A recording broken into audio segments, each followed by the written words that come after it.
नमस्कार। Astro life junction channel में आप सभी का पुनः एक बार स्वागत है। आज का वीडियो विशेष है क्योंकि आज का वीडियो जो है वो शुक्र पर है। और शुक्र अभी फिलहाल की स्थिति में तो सिंह राशि में गोचर कर रहे थे, परंतु अब वो जाने वाले हैं अपनी नीच राशि में। नीच राशि अर्थात कन्या राशि। इस वीडियो में हम सभी लग्न राशि के ऊपर या जन्म राशि के ऊपर क्या परिणाम होगा इस नीच के शुक्र का, या जब शुक्र ऐसी स्थिति में जाते हैं जहां पे वे नीचत्व को प्राप्त करते हैं, तो वो सभी लग्नों पर या सभी इतर राशियों पर क्या परिणाम करते हैं, इसके ऊपर हम जानेंगे। परंतु उसके पहले थोड़ा सा हमें समझना चाहिए कि शुक्र जो है वो कन्या राशि में जाकर नीच के होते क्यों हैं।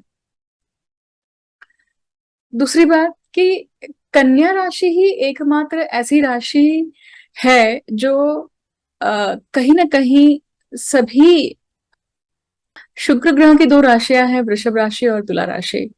तुला राशि उनकी मूल त्रिकोण राशि है और शुक्र जो है वो उच्च के होते हैं मीन राशि में। और ठीक उसकी समसप्तक जो राशि है वो है कन्या, और कन्या राशि में वो नीच के होते हैं।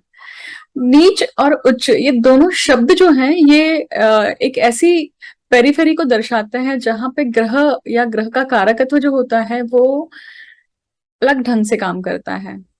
ठीक वैसे ही जैसे आप अगर किसी ऐसी जगह पर काम कर रहे हैं या जाकर काम करते हैं जहां आपको उसका एनवायरनमेंट पसंद नहीं है, परंतु आपको हेल्पलेस होकर या आपको मजबूरी के कारण जाना पड़ रहा है, तो आप जाएंगे क्यों? क्योंकि शायद उससे आपको एक लाइवलीहुड मिलता है या आपको पैसे मिलते हैं या आपका घर चलता है। ठीक उसी प्रकार से अगर वही काम अगर आपको घर से करने के लिए मिल जाए, आपके कंफर्ट जोन से करने के लिए मिल जाए, तो क्या होगा? वो मूल त्रिकोण राशि होगी। अब हम बात करेंगे शुक्र पर। शुक्र कन्या राशि में नीच का होता है। उसके पहले हमें ये समझना होगा कि शुक्र जो है वो काल पुरुष कुंडली में दूसरे और सातवें स्थान के मालिक है। दूसरा और सातवां स्थान मारक स्थानों में से आता है और मृत्यु के समय इन मारक स्थानों का विशेष महत्व है।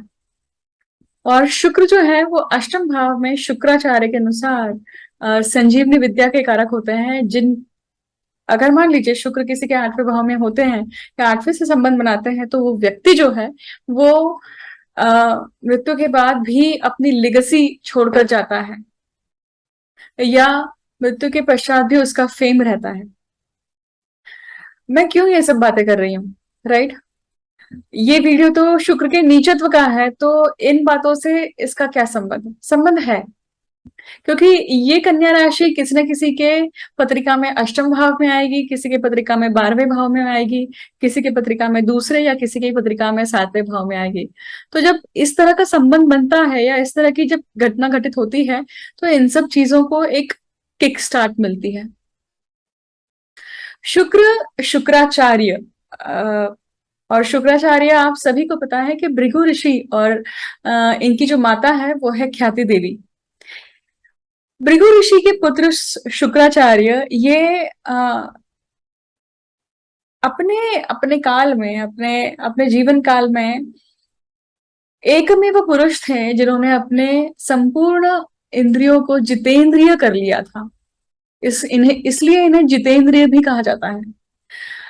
इन्होंने अपने सभी इंद्रियों पर वश पा लिया था और उसके कारण इन्हें ग्रह की उपाधि दी गई और उन्हें कहा गया कि तुम ग्रहों की श्रृंखला में सम्मिलित होकर सृष्टि में जो भी मनुष्यगण हैं उन्हें जीवन मार्ग दिखाओ, जीवन को कैसे जीना है वो दिखाओ।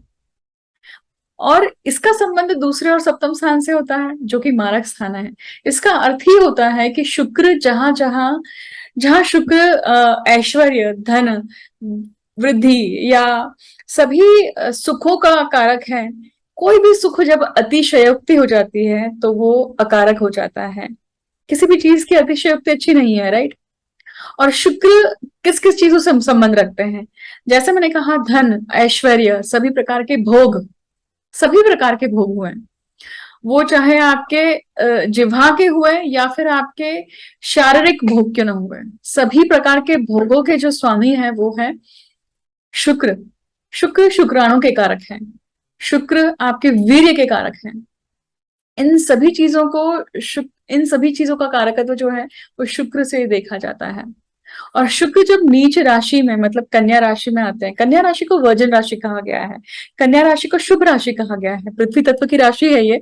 और पृथ्वी तत्व की राशि में आकर जल तत्व का जो ग्रह है वो नीच का हो जाता है। जबकि देखा जाए तो पृथ्वी और जल का यहाँ पे समागम होता है, तो पृथ्वी शोषित कर सकती है जल को, परंतु ये कन्या राशि जो है ये पेंडिंग कर्मा के स्थान पे पड़ती है।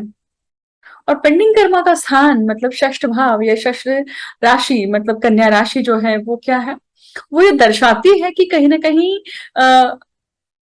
यहाँ पे एक इंटेलिजेंस है, यहाँ पर एक लॉजिकल रीजनिंग है।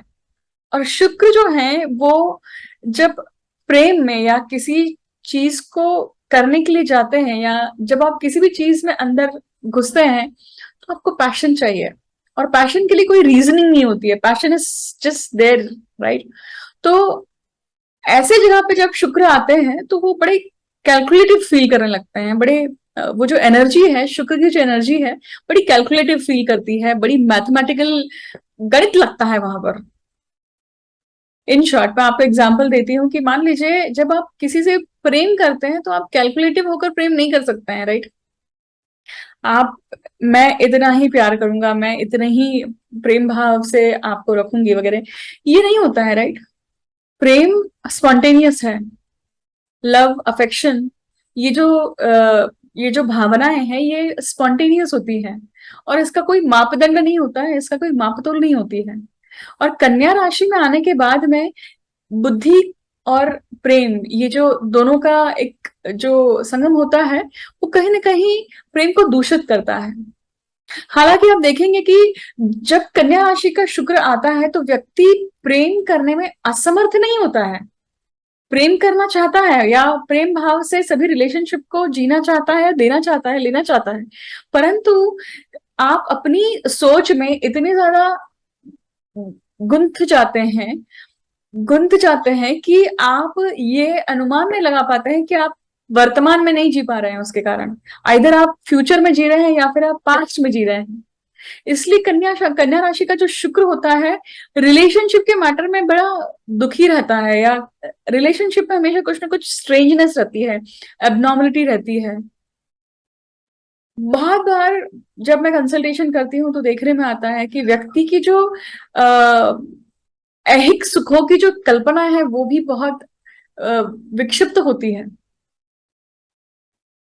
और वो जो विक्षिप्तता है, वो विक्षिप्तता व्यक्ति के एक लोनलीनेस में आती है, जब वो अकेला होता है तब वो आती है। कन्या राशि का शुक्र या ये जो स्थान है जहां पर शुक्र जो है वो नीचत्व को प्राप्त करते हैं, वो ये भी दर्शाता है कहीं ना कहीं कि आ, आप आपका जो माइंडसेट है रिलेशनशिप को लेकर, देखिए सप्तम भाव जो है रिलेशनशिप का है। आप रोजमर्रा के जीवन में आप जिनसे भी बात कर रहे हैं, आपके आमने सामने कोई भी व्यक्ति खड़ा होता है वो इतर व्यक्ति है, और वो सप्तम भाव से देखा जाता है। सो सप्तम भाव न केवल पार्टनरशिप का, बिजनेस का या फिर आपके स्पाउस का है, साथ ही साथ उन सभी लोगों का है जो आप जिनसे आप रोजमर्रा के जीवन में मिलते हैं। और जब शुक्र नीच का होता है या शुक्र की ऐसी स्थिति होती है, तो वो कहीं ना कहीं दुविधाजनक स्थिति हमेशा निर्माण करके रखती है। आप रिलेशनशिप को जी नहीं पाते हैं ढंग से, आप न्याय नहीं दे पाते हैं, क्योंकि आप सोचने में ज्यादा समय बिताते हैं। कहीं ना कहीं आपके आसपास इतना ज्यादा क्लिष्ट वातावरण होता है रिलेशनशिप को लेकर, या दुखी वातावरण होता है, क्योंकि गत जन्म में आपने उस शुक्र की अवहेलना करी है, उन सुखों की अवहेलना करी है, उन सभी भोगों की अवहेलना करी है, उस ऐश्वर्य की अवहेलना करी है, जिसके कारण आपको ये जीवन में, इस जीवन में शुक्र जो है वो कन्या राशि के प्राप्त होते हैं। शुक्र सेक्सुअल रिलेशनशिप के कारक हैं, और या ये जो मैटर है, ये जो सब्जेक्ट है, इसके कारक हैं। आपको पता है वात्स्यायन की स्टोरी क्या थी? वात्स्यायन जिन्होंने कामसूत्र का निर्माण किया था, कामसूत्र लिखा था, उन्होंने उनको कामसूत्र लिखने की प्रेरणा कहाँ से मिली, या कामसूत्र उन्होंने क्यों लिखा? पढ़ा था कि वात्सायन जो थे वो उनकी जो भार्या थी, कहीं ना कहीं उन्हें ऐसा महसूस होता था, जब भी वो अंतरंग होते थे तब उनको महसूस होता था कि मेरी भार्या जो है या मेरी मेरी पत्नी जो है वो पूर्ण रूप से संतुष्ट नहीं है।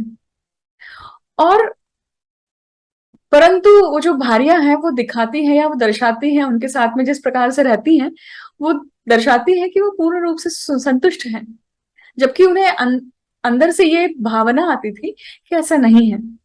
और शायद आप सभी लोगों में से जितने भी लोग ये वीडियो देख रहे हैं वो कहीं ना कहीं इस भावना से आइदर पीड़ित हैं या फिर उनके साथ हो रहा है या फिर वो ऐसा कर रहे हैं, कोई एक स्थिति जरूर है।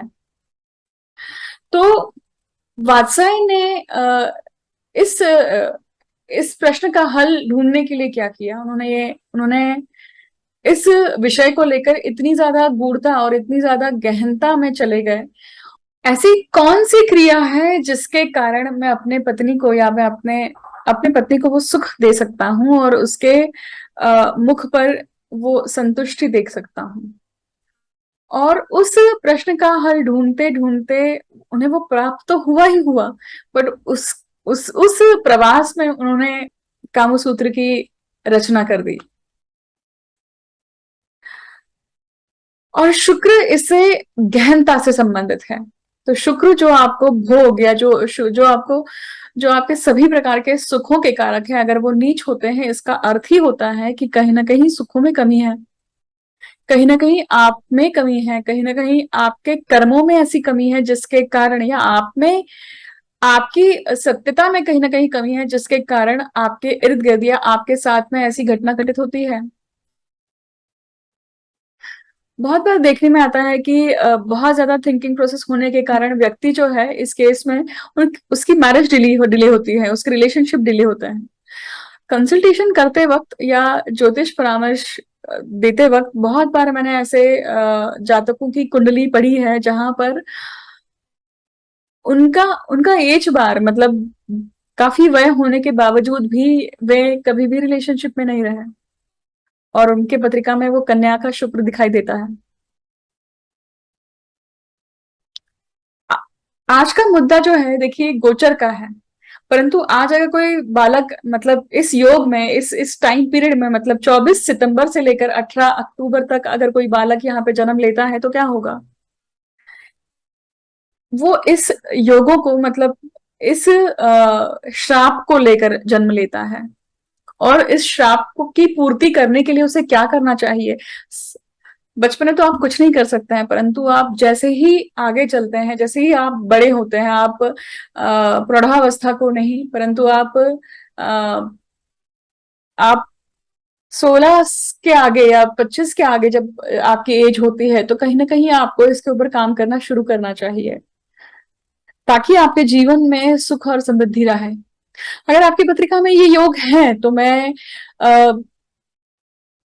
ऐसी कोई रेमेडी बता दूं और आप वो करेंगे या आप वो कर लेते हैं तो आपको परिणाम मिलेगा, ऐसा नहीं है। देखिएगा, समझिएगा इस बात को, क्योंकि आपकी पत्रिका देखे बिना आपको कोई भी उपाय सजेस्ट करना ये गलत होगा। क्योंकि कोई भी उपाय जो है वो पत्रिका में इतर ग्रहों के परिणाम को लेकर सजेशन दिया जाता है। जब आप डॉक्टर के पास जाते हैं तो डॉक्टर वात पित्त कफ प्रकृति देखते हैं, या अगर आप एलोपैथिक डॉक्टर के पास भी जाते हैं तो वो सारे सिम्टम्स समझ लेते हैं, आपकी हिस्ट्री समझते हैं, उसके अकॉर्डिंग आपको क्या सूट करेगा, आपकी एज क्या है, आपकी इम्यूनिटी क्या है, सब चीजों को देखकर देता है कि नहीं दवाई। ठीक उसी प्रकार है, अगर आपको मुझे उपाय देने हैं तो पत्रिका देखे बिना आपके आपकी गत जन्म की जो कड़ी है उसको समझे बिना आपको उपाय देना गलत होगा।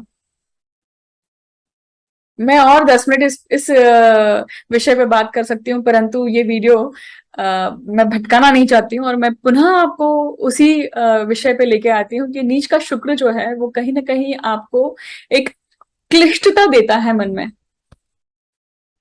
रिलेशनशिप को लेकर ट्रस्ट इश्यूज देता है, रिलेशनशिप को लेकर कहीं ना कहीं एक ऐसी भावना देता है कि आप एक एक आइडल ढूंढ रहे हैं और उस खोज के प्रवास में आप इतने आगे निकल चुके हैं, आपकी उम्र इतनी निकल चुकी है, या आपके, क्या आप उसे उपभोग ही नहीं पाते हैं। कन्या राशि का शुक्र जो है, शुक्र को उपभोग नहीं पाता है, किसी भी प्रकार के सुखों को उपभोग नहीं पाता है। सुख अचीव करना अलग बात है, आप सुख की प्राप्ति कर सकते हैं, परंतु क्या आप सुखों को उपभोगने के लिए वहां पे मौजूद हैं, उपस्थित हैं। मान लीजिए कि आप लाखों में कमा रहे हैं, घर में आपने बढ़िया सा इंटीरियर कर लिया है, बढ़िया 80 इंच का टीवी है घर पे, ऐशो आराम की पूरी जिंदगी है, बट उसको उपभोगने के लिए आप घर पे रह ही नहीं पाते हैं। आपका कार्य इस प्रकार का है, आपका काम इस प्रकार का है कि आप घर में सिर्फ रात को शायद सोने के लिए आते हैं, आप उपभोग ही नहीं पाते हैं। तो वो सुख मिलना अलग है, सुखों को कमाना अलग है, पर वो सुखों को क्या आप भोग पा रहे हैं, प्रश्न वो है। देखिए, तुला राशि में आप देखेंगे कि विशाखा नक्षत्र आता है, और विशाखा नक्षत्र जो है उसका जो स्वामी है वो है इंद्राग्नि, और इंद्राग्नि को शुक्राग्नि भी कहा गया है। और शुक्राग्नि, अगर आप, हर व्यक्ति में शुक्राग्नि मौजूद है, अगर वो सही तरीके से, शुक्राग्नि बहुत प्रकार की अग्नियां होती है। देखिए, जैसे अन्नपूर्णा अग्नि, चिता की अग्नि, आप दिव्य अग्नि बोलते हैं, जो आपके पूजा घर में होती है, आप जब खाना पका रहे हैं तो अन्नपूर्णा अग्नि होती है, वैसे ही शुक्र अग्नि होती है। जैसे जो मैंने कहा कि इंद्राग्नि, उसका जो दूसरा पर्यायवाची शब्द है वो शुक्राग्नि है। शुक्राग्नि अर्थात सिर्फ केवल और केवल आप ऐहिक सुखों को प्राप्त करने के लिए जब आप सज्ज होते हैं, वो अग्नि ही नहीं होती। शुक्र अग्नि उन सभी चीजों को दर्शाती है जिसके कारण आप में ओजस होता है, जिसके कारण आप में तेज होता है, जिसके कारण आप में साधनात्मक बल जो है वो ऊर्ध्व गति के ऊपर जाता है, अधोगति पे नहीं जाता है। और ये एकमेव अग्नि है, जब ये पूर्ण तरह से प्रभावित होती है या तरीके पूर्णतः प्रज्वलित होती है, तो व्यक्ति उस एक क्षण के लिए या कुछ सेकंड्स के लिए वो पूरे ब्रह्मांड को भूल जाता है और एक लीन होता है। और कन्या राशि का जो शुक्र है वो कहीं ना कहीं इस चीज को प्राप्त करने की कोशिश करता है, परंतु वो हो नहीं पाता है उससे। तो इसका अर्थ है कि पेंडिंग कर्मा के स्थान पे वो जो शुक्र है वो कहीं ना कहीं दर्शाता है कि आप हर प्रकार के सुखों से वंचित रहने वाले हैं, या हर प्रकार के सुखों को आप भोग नहीं पाएंगे सही तरीके से। वो सुख मिल भी जाता है तो भी कहीं ना कहीं उसमें कुछ काला टीका लगा हुआ है। Intellectual position for Venus, but it is responsible for suppression also. And on general note, your love matter always get misunderstood in this scenario. जिनका जन्मस्थ शुक्र है, कन्या राशि का है, वो हमेशा देखिएगा आप, अगर अगर ऐसा होता है तो आप जरूर वीडियो के कमेंट सेक्शन में लिखिएगा। तो हम इस केस में आपकी जो प्रेम भावना है वो हमेशा गलत तरीके से सामने के व्यक्ति के पास पहुंचते हैं, या फिर आप मिसअंडरस्टूड होते हैं, आपके बारे में हमेशा गलत फहमियां हो जाती हैं। ठीक वैसे ही कि आपका इंटेंशन सही था, पर सामने वाले को लगा कि आप सेक्सुअली इंटरेस्टेड हैं, और आपको बैशिंग मिलती है उस केस में, जबकि आपका भाव वैसा नहीं था, आपके इंटेंशन वैसे नहीं थे। कन्या राशि का जो शुक्र है वो कैलकुलेटिव होने के कारण कहीं भी इम्पल्सिवनेस नहीं देता है, और प्रेम संबंधों में हमेशा इम्पल्सिवनेस आता ही है। इसलिए प्यार को अंधा कहा गया है कि जब भी कभी कुछ ऐसी चीज होती है तो व्यक्ति जो है वो अंधाधुन रिएक्ट करता है। बट अगर आपकी शुक्र की एनर्जी ऊपरी लेवल पे, मतलब हायर लेवल पे ऑपरेट कर रही है, तो आप वाइजली डिसीजन लेते हैं। बट कन्या राशि में क्या होता है, आप ट्रैप्ड हैं, आप कहीं ना कहीं अटके हुए हैं, आपके ब्लॉकेजेस हैं। अब कन्या राशि में जब शुक्र है, और उस शुक्र के साथ में आप देखिए फिलहाल की स्थिति में आप देखेंगे बुध भी ज्वाइन कर रहे हैं। और वो जो बुध है, वो बुध कन्या राशि में जो शुक्र है, उन दोनों की अगर युति कही जाए तो वो लक्ष्मी नारायण योग बनाती है।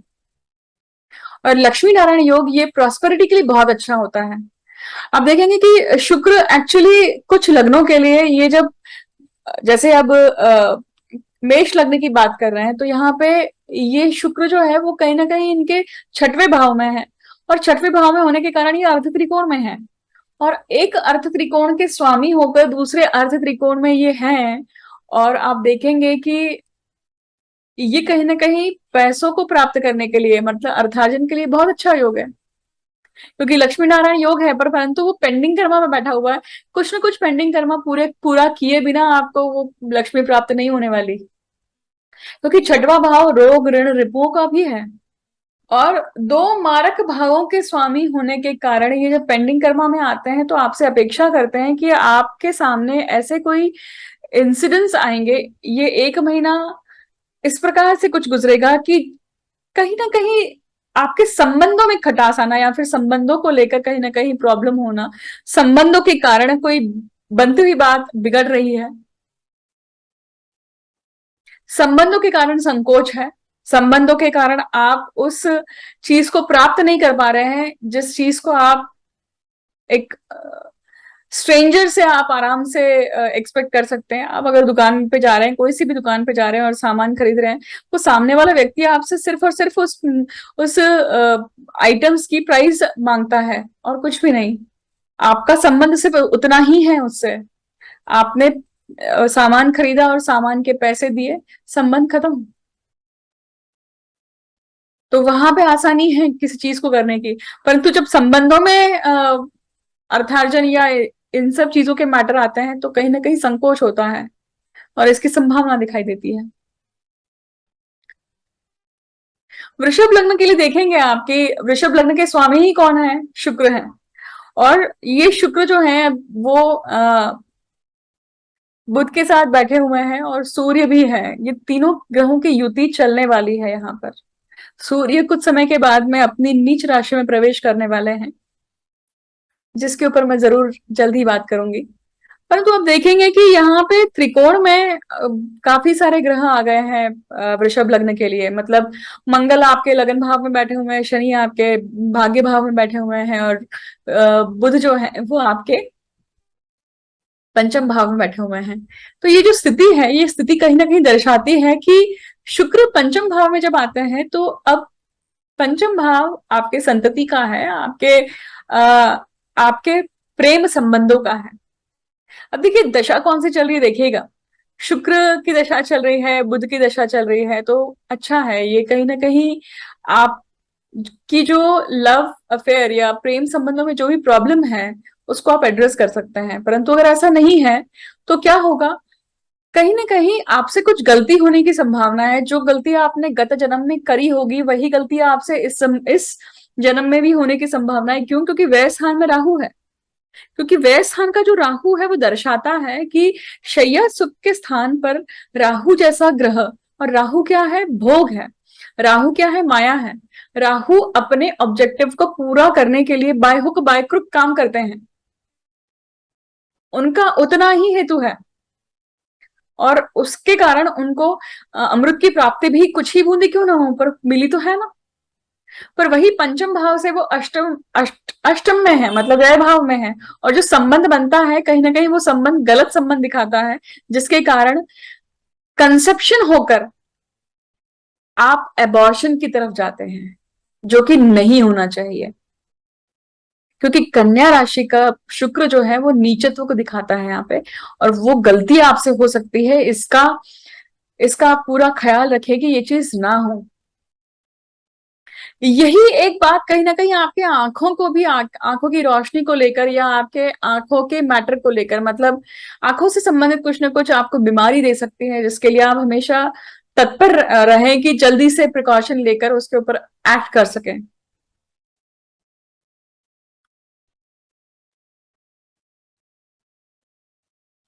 मिथुन लग्न की बात करते हैं। मिथुन लग्न के लिए देखिए कि मिथुन लग्न का जो स्वामी है बुध, वो शुक्र के साथ में बैठा हुआ है, जिसका जिसका ये वीडियो है, और शुक्र नीच के हैं यहाँ पर।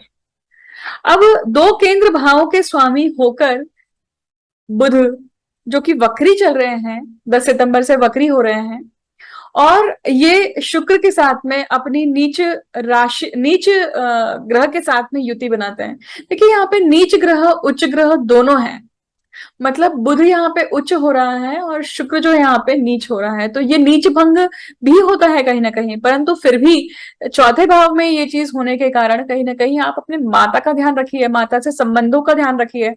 कुछ ना कुछ अपेक्षा है आपकी माता की आपसे, कुछ सुखों की अपेक्षा है आपसे, और वो सुख शायद आप पूरा नहीं कर पा रहे हैं।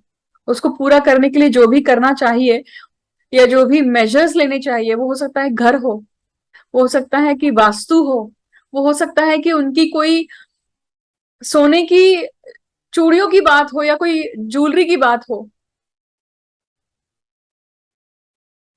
उनके उनके संबंधों को लेकर वो कुछ आपसे बात करना चाहती हैं। कभी कभी जीवन में और सिचुएशन बन जाती है और हम बहुत बार उस और सिचुएशन को एस्केप करना चाहते हैं, हम उसे फेस नहीं करना चाहते हैं, और फेस जब नहीं करते हैं तो दिक्कत होती है। हालांकि गुरु देखते हैं इन तीनों ग्रहों को, युति को, पर फिर परंतु फिर भी ये कहीं ना कहीं क्या दर्शाता है कि शुक्र वहां पे अपनी नीच राशि में होने के कारण घरों ग्रह सौख्य को लेकर, या अपनी माता का सुख को लेकर, या फिर आपके मातृभूमि के सुख को लेकर कहीं ना कहीं एक सवाल खड़ा करते हैं। होकर भी ना होना, हाथ में आग लगकर भी वो चीज, उसका रिजल्ट ना होना, ये एक सिचुएशन दिखाता है अपने मातृभूमि से क्योंकि देखिए शुक्र जो है ये मिथुन लग्न के लिए, आप देखिए व्यय भाव के स्वामी है और पंचम भाव के स्वामी है। ये सिचुएशन कहीं ना कहीं दर्शाती है कि व्ययेश का चौथे भाव में आना, मतलब आपका फॉरेन में आप कहीं ना कहीं घर ले रहे हैं, परंतु उस घर में या उस वास्तु में कहीं ना कहीं एक दिक्कत है, कुछ ना कुछ कमी है या कुछ ना कुछ प्रॉब्लम है, उसको दूर किए बिना उसका सुख आपको नहीं मिलेगा। और वो कहाँ से संबंधित है? आपके मूल घर से संबंधित है, आपके मूल, जो आपका जो मूल है, मतलब जहां से आप बिलोंग करते हैं, वहां पे कुछ ना कुछ वास्तु को लेकर या घर को लेकर किसी की डिमांड है, आपकी मम्मी की डिमांड है। जब तक वो डिमांड नहीं पूरी करते हैं तब तक आपको अपना सुख नहीं मिलेगा। ठीक उसी प्रकार से संतति के लिए भी, उच्च शिक्षण के लिए भी। कर्क लग्न की बात करते हैं, कर्क लग्न के लिए आप देखेंगे कि ये शुक्र जो है ये उनके तीसरे भाव में आते हैं। तीसरे भाव में मतलब पराक्रम में नीच का शुक्र, उच्च का बुध, बुद्धि के साथ में, उच्च की बुद्धि के साथ में कौन है? नीच का शुक्र है। आपकी वासनाएं आपके ऊपर हावी होती हैं, आपकी वासनाएं आपके आपके ऊपर हावी होने के कारण उच्च की बुद्धि है आपके पास में। जो टाइम पीरियड जाने वाला है, ये टाइम पीरियड दर्शाता है कि कहीं ना कहीं उच्च की बुद्धि है, उसको सूर्य की रोशनी मिल रही है, परंतु वो जो बुद्धि है, वो जो रोशनी है, वो जो शाइन है, वो किस चीज के लिए लगा रहे हैं आप अपनी वासनाओं को पूरा करने के लिए लगा रहे हैं। Be aware about it. वो वासनाएं जो है वो कहीं ना कहीं ले डूबेगी आपको। हाँ, बट अगर आपने बुद्धि का उपयोग किया और उस वासनाओं को सही तरीके से मार्गदर्शन दिया, सही तरीके से चैनलाइज किया, तो सीधे के सीधे आपका भाग्य भाव जो है वो बलवत होता है, क्योंकि भाग्येश भाग्य भाव में है और वो दृष्टि भी डालता है। यही शुक्र आपके पत्रिका में बाधकेश है, जो कि आपके चतुर्थ भाव का, सुखों का स्वामी है और लाभ भाव का स्वामी है। तो सुखों का सुख पाने के लिए आप कौन सा पराक्रम करते हैं और उससे आपको लाभ की प्राप्ति होती है कि नहीं होती है, ये देखना पड़ेगा। बशर्ते आपकी जो अभी फिलहाल दशा अंतर्दशा चल रही है वो क्या है, शुक्र की है, बुध की है, कौन से ग्रह की है, अष्टक वर्ग में शुक्र ने इस भाव को कितने बिंदु दिए हैं, ये सभी चीजें बहुत मैटर करती हैं। परंतु ये कहीं ना कहीं दर्शाता है कि आप, क्योंकि देखिए सीधा संबंध आप देखिए, चतुर्थ चतुर्थ भाव के स्वामी हैं और चतुर्थ भाव में केतु बैठे हुए हैं और दशम भाव में राहु बैठे हुए हैं। वो दर्शाते हैं कि आप कर्म करना चाहते हैं, पर वो कर्म कौन सा है? राहु रहित नहीं, राहु राहु को साथ में लेकर वो कर्म हो रहा है। और राहु किस चीज के कारक हैं? सभी माया के कारक हैं, सभी वासनाओं के कारक हैं, डिजायर्स के कारक हैं। और शुक्र, उस डिजायर आती कहां से है? वो शुक्र से आती है।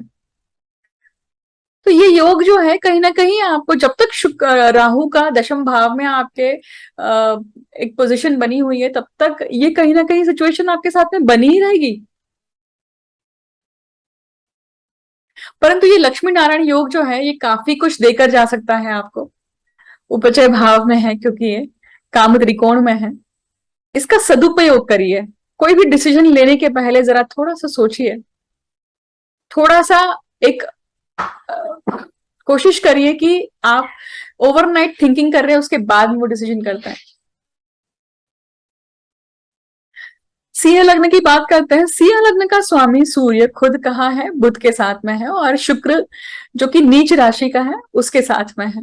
लग्नेश का एक उच्च और एक नीच, दोनों ऐसे ग्रहों के साथ में बैठना दर्शाता है कि डिसीजन मेकिंग जो है वो डेविल एंड गॉड दोनों एक साइड में बैठे हुए हैं।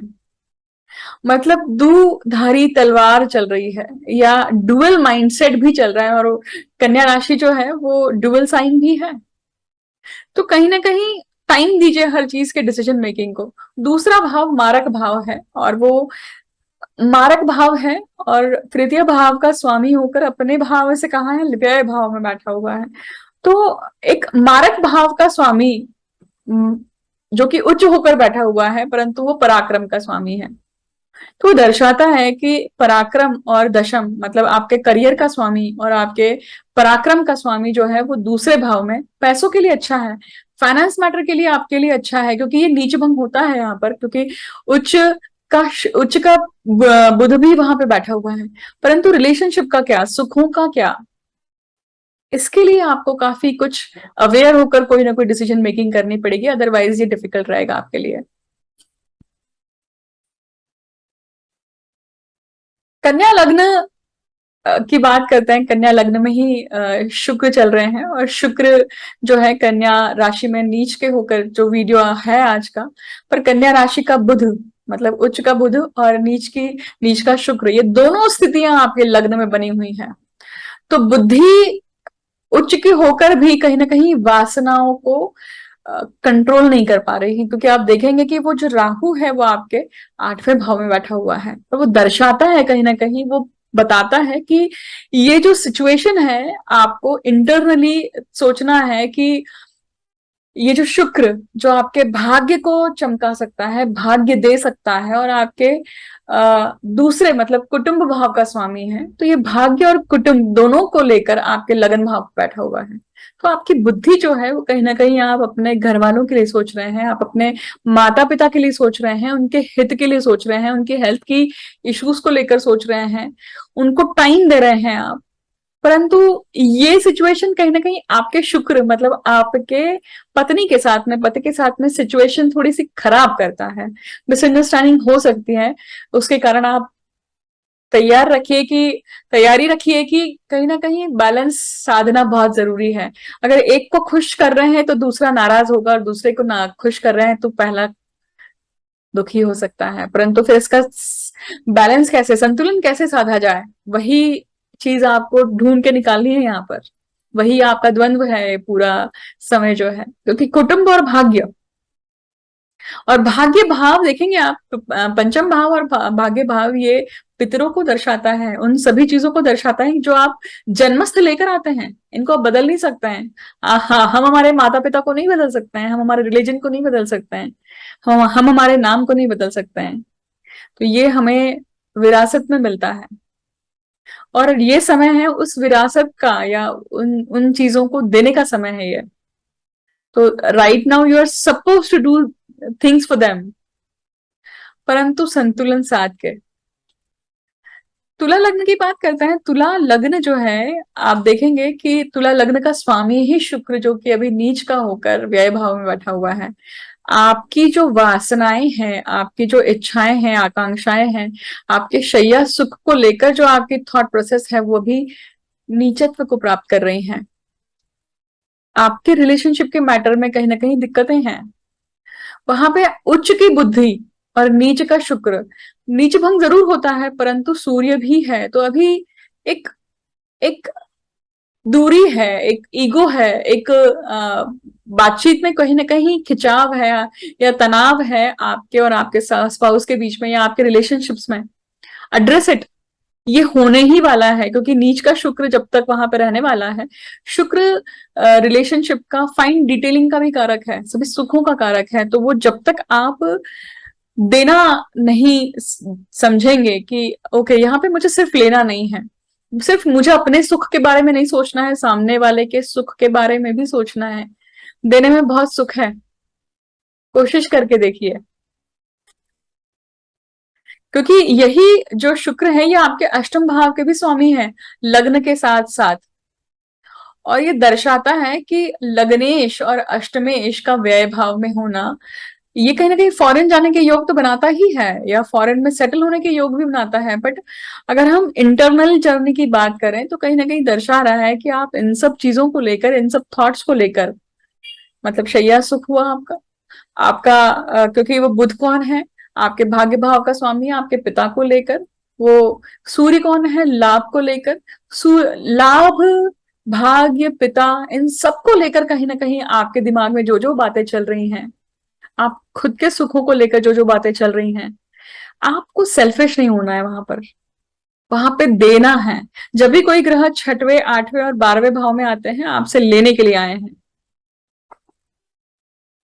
वृश्चिक लग्न की बात करते हैं। वृश्चिक लग्न का स्वामी जो है वो मंगल, जो सप्तम भाव में बैठा हुआ है, और कन्या राशि इनके पत्रिका में कहाँ पड़ती है, लाभ भाव में पड़ती है। और लाभ भाव में लाभेश जो है वो उच्च के होकर बैठे हुए हैं, जो कि अष्टमेश भी है, और उसी के साथ में नीच के शुक्र बैठे हुए हैं। तो लाभ उच्च भी है और नीच भी है, दुधारी तलवार है कहीं ना कहीं। आप क्या कर्म करते हैं, क्योंकि शनि देखिए आपके तीसरे भाव में है, आपके कर्म, आपके डिसीजन मेकिंग क्या रहती है, उसके हिसाब से आपको फल की प्राप्ति होने वाली है। यहाँ पर आपकी बुद्धि जो कि उच्च की होकर बैठी हुई है, और उसे पंचम भाव का गुरु, स्वराशि का गुरु देखता है। गुरु जो बुध का, मतलब बुद्धि का, जो धी शक्ति का कारक है, वो आपको देख रहा है। तीन ग्रहों को एक साथ देख रहे हैं गुरु। और शुक्र यहाँ पर कौन है, आप देखिए, व्यय भाव के और आपके सप्तम भाव के स्वामी है। This is all related to your spouse, your business partner. ये पूरा महीना आप कहीं ना कहीं देखेंगे कि आपकी नोक-झोंक अपनी पत्नी या पति के साथ में, आपकी बातचीत, आपके तनाव भरे जो आर्ग्यूमेंट्स हैं एक दूसरे के साथ में, या आपके बहुत सुखद क्षण, दोनों ही बातें कह रही हूं मैं, एक्सट्रीम और दोनों तरफ के एक्सट्रीम की बात कह रही हूँ। तो आपके कैसे संबंध है आपके पार्टनर के साथ में, या आपके बिजनेस पार्टनर के साथ में, आपके वाइफ के साथ में, या आपके स्पाउस के साथ में, आपके पति के साथ में, ये जो पूरा टाइम पीरियड है 24 सितंबर से लेकर 18 अक्टूबर तक, आप किस प्रकार से अपने स्पाउस के साथ में रहते हैं, बुद्धि का सदुपयोग करते हैं, उस हिसाब से आपका लाभ आपको प्राप्त होगा।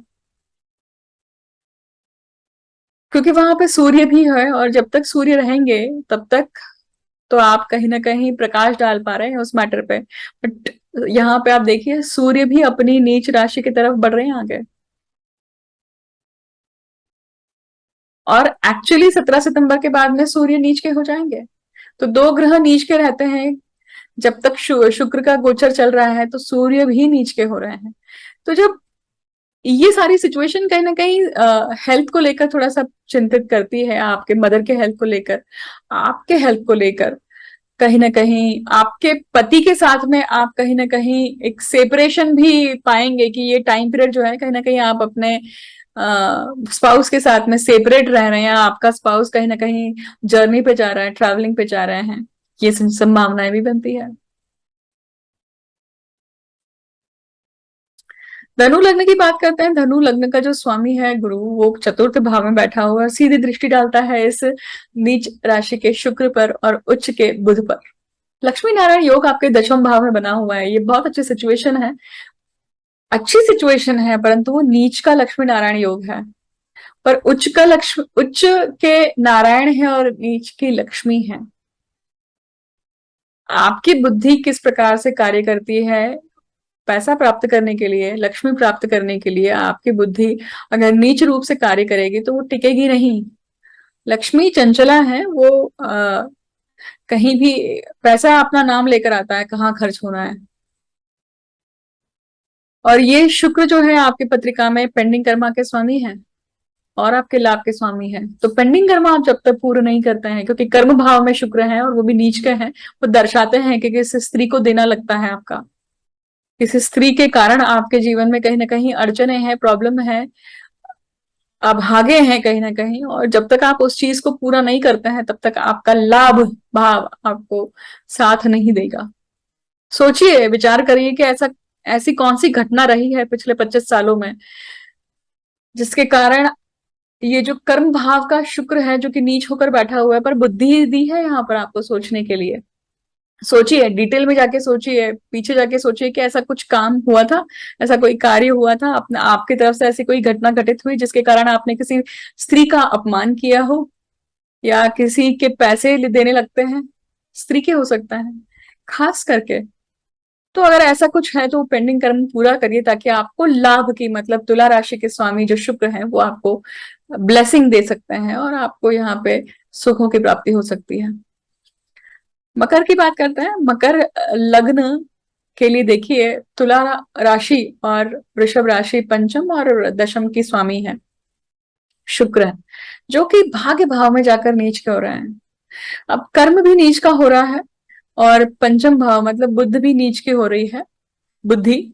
परंतु बुद्धि का स्वामी बुद्ध जो है वो उच्च का होकर भाग्य में बैठा हुआ है। तो स्त्री के कारण, स्त्री शाप के कारण, स्त्री व्यक्ति के कारण कहीं ना कहीं आप अटके हुए हैं, बट आपकी बुद्धि आपको बचा सकती है अभी फिलहाल। तो बुद्धि सही तरीके से आपको इंट्यूशन आएंगे कि क्या एग्जैक्टली करना है, कहाँ रुकना है, कौन से क्षण पे थम जाना है, कौन से क्षण पे सही समय का सही डिसीजन लेना है। तो आपका भाग्य प्रज्वल, यहाँ पे प्रज्वलित बोल रही हूँ मैं, आपका भाग्य यहाँ पे एक्टिवेट होगा, क्योंकि भाग्य में लक्ष्मी नारायण योग है, वो नीच का क्यों ना हो। एक उच्च का है, एक नीच का है ग्रह, तो ये कहीं ना कहीं दे भी रहा है और कहीं ना कहीं ले भी रहा है। तो आपको अगर मिल रहा है तो देने की तैयारी भी रखिए आप, क्योंकि आपको पराक्रम में बैठा हुआ गुरु जो है वो देख रहा है। तो आपका पराक्रम क्या है, गुरु है अभी फिलहाल।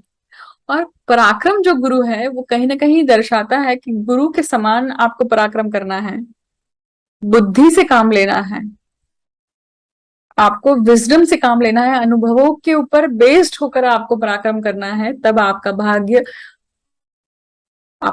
एक्टिवेट होगा। ये सिचुएशन डेफिनेटली आप जो जातक बाहर जाना चाहते हैं, फॉरेन जाना चाहते हैं, फॉरेन में पढ़ना चाहते हैं, उनके लिए बढ़िया सिचुएशन है। ट्रैवलिंग भी बहुत रहेगी आपके फिलहाल कुछ समय तक। कुंभ लग्न की बात करते हैं, और कुंभ लग्न के लिए ये कन्या राशि जो है कहाँ पड़ती है, ये पड़ती है आपके आ, ये पड़ती है आपके अष्टम भाव में। अष्टम भाव में दो ग्रह, एक उच्च का और एक नीच का, और किसके साथ में, सूर्य के साथ में। सूर्य दोनों तरफ रोशनी डाल रहे हैं। अष्टम भाव गूढ़ विद्या का है, पैतृक संपत्ति का है। अष्टम भाव क्रॉनिक डिसीज का है, मृत्यु का भाव है, रंध्र भाव है, निज दोष का भाव है। तो निज दोष के कारण उच्चत्व और नीचत्व दोनों प्राप्त होगा। जहां पे सूर्य दृष्टि डाल रहे हैं, सूर्य देख रहे हैं, सूर्य बैठे हुए हैं, प्रकाश डाल रहे हैं, तो ऐसे कौन से निज दोष हैं जिसके कारण आपका नुकसान भी हो सकता है और आपका फायदा भी हो सकता है। अगर आप उन निज दोषों पर काम करते हैं, निज दोष कौन से हो सकते हैं, शुक्र से संबंधित निज निज दोष हैं। स्त्री के कारण कुंभ लग्न के जातकों के लिए यहाँ पे देखिए, शुक्र नीच होकर आपके कन्या राशि में बैठा है, मतलब आपने किसी स्त्री के साथ में दुर्व्यवहार किया है, आपने किसी स्त्री को सही तरीके से सम्मान नहीं दिया है, उसके कारण अब आप ये फील करेंगे कि कहीं ना कहीं मेरा कर्म कहीं ना कहीं गलत हुआ है। प्रायश्चित का समय है अब ये, क्योंकि वो बुद्धि आपको दर्शाती है, उच्च का बुद्ध आपको बुद्धि देगी। और इन सबको कौन देख रहा है, आपका गुरु देख रहा है। कहीं ना कहीं गुरु तत्व जो विद्यमान है आप में, वो आपको समझा रहा है, दिखा रहा है कि जब तक आप इसको आप शांत नहीं करते हैं, इसको आप अटेंड नहीं करते हैं, इस शाप को आप अगर आप तब तक भोग नहीं लेते हैं या सही तरीके से एड्रेस नहीं करते हैं, तब तक आप आगे नहीं बढ़ पाएंगे। तो ये शुक्र कौन है आपकी पत्रिका में, आप देखेंगे कि ये शुक्र जो है ये आपके सुखों का स्वामी है और आपके भाग्य का स्वामी है। तो किसी स्त्री के कारण अगेन आपका भाग्य और आपका सुख दोनों कुंठित हो गया है, क्योंकि आपने या तो गत जन्म में या फिर इस जन्म में किसी न किसी प्रकार से किसी स्त्री शक्ति को आपने डिसरिस्पेक्ट किया है। समय रहते हुए अगर आप पश्चाताप कर लेते हैं तो अच्छी बात है, बट अगर आप नहीं करते हैं, आप अगर उस चीज को इग्नोर करते हैं, तो ये काल बनकर आपके सामने रहेंगे, काल बनकर आपके सामने खड़ी हो जाएगी वो व्यक्ति। मीन लग्न की बात करते हैं। मीन लग्न में शुक्र जो है वो खुद उच्च के होते हैं, और शुक्र जो है यहाँ पर, ये कौन है यहाँ पर? शुक्र अष्टम भाव के और पराक्रम भाव के स्वामी है। पराक्रम भाव के स्वामी होने के कारण आपका जो पराक्रम है वो शुक्र के समान है, आर्टिस्टिक है, क्रिएटिव है, परंतु सप्तम भाव मूल त्रिकोण राशि है, आपका कंफर्ट जोन है कहीं ना कहीं। परंतु आप देखिए, और शुक्र यहाँ पे उच्च के होते हैं लग्न में, यही ग्रह सप्तम भाव में नीच के हो रहे हैं। इसका अर्थ है कि कहीं ना कहीं ये एक शुक्र बुध और सूर्य कहीं ना कहीं व्यभिचार योग निर्माण करता है। आप जब तक अपने पति पत्नी के संबंध में जो भी कोई दिक्कतें हैं उसको जब तक आप एड्रेस नहीं करते हैं, जब तक आप सही तरीके से उसको न्याय नहीं देते हैं, समझने की चेष्टा नहीं करते हैं, तब तक प्रॉब्लम सॉल्व नहीं होगी। और उसके कारण व्यक्ति, यही शुक्र जो है ये आपके पराक्रम भाव के और अष्टम भाव के स्वामी भी है, तो ये दर्शाते हैं कि मंगल का पराक्रम भाव में होना ये पराक्रम देने के लिए आपको काफी प्रेरित करता है, पर वो पराक्रम शुक्र वाला है और वो शुक्र नीच का हो रहा है। इसका अर्थ है कि कहीं ना कहीं आपसे शुक्र से संबंधित, मतलब कहीं ना कहीं आपसे आपका पैतृक संपत्ति को लेकर या आपके कॉन्वर्सेशंस को लेकर, ट्रैवलिंग्स को लेकर, इन सब चीजों को लेकर आपसे कुछ ऐसे जल्दबाजी के डिसीजन होंगे जिसके कारण आपका नुकसान हो सकता है, जिसके कारण आप दिक्कत में आ सकते हैं। यहाँ पे ये डेफिनेटली ओल्ड मेमोरीज को आपको सामने लेकर आएगा, और वो एक दिक्कत वाली बात होगी। कहीं ना कहीं वो चाह रहा है, वो समय आपसे डिमांड करता है कि आप उन अनअटेंडेड इमोशंस को एड्रेस करिए, उसे क्लोजर दीजिए। सप्तम भाव में ये स्थिति होने के कारण ये दर्शाता है कि कहीं ना कहीं नीच का शुक्र है, और रिलेशनशिप में इश्यूज आएंगे, अभी फिलहाल झगड़े होंगे, ईगो क्लैशेस होंगे, बुद्धि का एक स्टार वॉर होगा। गुरु उन्हें देखते हैं, लग्नेश उसको देख रहा है, मतलब लग्न यहाँ पे बलवान है और सप्तम भाव बलवान है, पति पत्नी अपने अपनी जगह पर बलवान बैठे हुए हैं, परंतु नीच का कौन है यहाँ पे? शुक्र है, जो कि रिलेशनशिप का कारक है। मतलब रिलेशनशिप अभी खतरे में है, प्रॉब्लम में है। किसको बचाना है? खुद को बचाना है कि सामने वाले को बचाना है, कि रिलेशनशिप को बचाना है, या पार्टनर को बचाना है, या अपने बिजनेस को बचाना है? उसके अनुसार आप डिसीजन लेंगे यहाँ पे। ये सिचुएशन आपको बाहर जाने के लिए भी पूरक होती है, परंतु बाहर जाने के लिए कुछ ना कुछ कॉम्प्रोमाइज आएगा सामने। तो इस प्रकार से आप देखेंगे कि शुक्र का जो गोचर है अपनी नीच राशि में इस प्रकार से परिणाम देता है। मैंने सितंबर महीने में सितंबर ट्रांजिट सभी ये सितंबर का महीना कैसा रहेगा सभी लग्न राशियों के लिए, जन्म राशि के लिए, ये मैंने वीडियोस ऑलरेडी अपलोड किए हुए हैं। अगर आपने चेकआउट नहीं करे हैं तो जरूर चेकआउट करिए। ये एक नई श्रृंखला शुरू करी है आप सभी के आग्रहस्तव, और आप लोगों ने अभी तक कैसे काफी सराहा है। थैंक यू फॉर एनकरेजिंग मी। इस वीडियो में जो भी बातें आपसे मैंने करी है उन सभी बातों का किस प्रकार से आपके जीवन में परिणाम आता है, आप जरूर वीडियो के कमेंट सेक्शन में शेयर कीजिएगा। पितृपक्ष शुरू हो रहे हैं, ये वीडियो मैंने काफी जल्दी बनाया है, तो पितृपक्ष में आप सभी से अनुरोध है कि आप अपने पितरों को तर्पण दीजिए, पितरों को ग्रेटिट्यूड व्यक्त कीजिए, क्योंकि उन्हीं के कारण हम जीवंत हैं, उन्हीं के कारण हमारा अस्तित्व है। और आने वाले समय में नवरात्र शुरू होने वाली है, इसलिए आप सभी को नवरात्रि की बहुत बहुत शुभकामनाएं। पुनः आपसे मिलूंगी, मुझे अंत तक सुनने के लिए बहुत बहुत धन्यवाद, और पुनः आपसे मिलती हूँ नए विषय को लेकर, नए टॉपिक को लेकर। आप खुद भी यहाँ पे सजेशन दे सकते हैं मुझे कि आप कौन से टॉपिक्स मुझसे कवर करवाना चाहते हैं, आप किन टॉपिक्स में मुझसे बात क्लास सुनना चाहते हैं, समझना चाहते हैं। मैं कोशिश करूंगी उन टॉपिक्स को कवर करने की। Thank you for listening me patiently. Thank you so much.